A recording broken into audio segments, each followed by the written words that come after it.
রাসেল আহমেদ শুক্কুরের সাথে যে মানুষটিকে দেখতে পাচ্ছেন তার নাম MS মুহিব। না, তিনি কোনো ক্রিকেটার নন, তবে একটা সময় স্বপ্ন ছিল ক্রিকেট নিয়ে। কিন্তু এক জীবনে সবার স্বপ্ন তো আর পূরণ হয় না, মুহিবেরও হয়নি। ক্রিকেটার হওয়ার স্বপ্ন পূরণ না হলেও ক্রিকেটকে মন থেকে মুছে ফেলতে পারেননি, তাই এখনও ছুটে আসেন মাঠে। ক্রিকেটারদের পাশাপাশি থাকতে ভিন্ন এক পন্থা বেছে নিলেন। নিজের বন্ধুরা যখন মোবাইলে গেমস নিয়ে ব্যস্ত থাকতেন, তখন মুহিব নর্মাল অ্যান্ড্রয়েড ফোন নিয়ে রাস্তাঘাটের দৃশ্যের ছবি এডিট করা শিখতেন।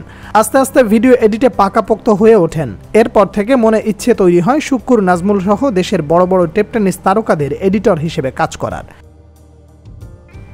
যেমন চিন্তা তেমন কাজ। শুরুতে জ্যাক আরিফ ও নারায়ণগঞ্জের জহিরদের ভিডিও এডিটিংয়ের কাজ করতেন। সময়ের সাথে সাথে এই জগতে মুহিবের পরিচিতি বাড়ে কাজের পরিধি। এরপর নিজের প্রোফাইলে আরও যুক্ত হয় রাসেল আহমেদ শুক্কুর, নাজমুল ও ডিজে রনির নাম। শুরুতে ভালো এডিট করার জন্য ফোন না থাকলেও, তাই ইচ্ছে থাকা সত্ত্বেও ভালো এডিট করা সম্ভব ছিল না। আর এই কথা শুক্কুর যখন শোনেন, তখন এডিটিং করার জন্য মুহিবকে ফোন গিফট করেন দেশসেরা এই ব্যাটার।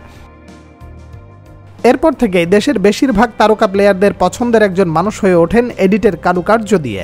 প্লেয়ারদের ফেসবুক পেজে যেই সকল ভিডিও আপনারা দেখেন, তার বেশিরভাগই মুহিবের হাতে তৈরি করা। সেই সাথে অনেকের অ্যাডমিন পর্দার আড়ালে এই মানুষটি।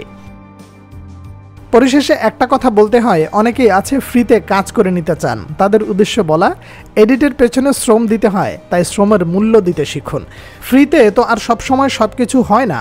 ভুল না বললে একজন প্লেয়ারও কিন্তু ফ্রিতে ম্যাচ খেলেন না। তাহলে মুহিবের ক্ষেত্রে কেন এমন মানসিকতা?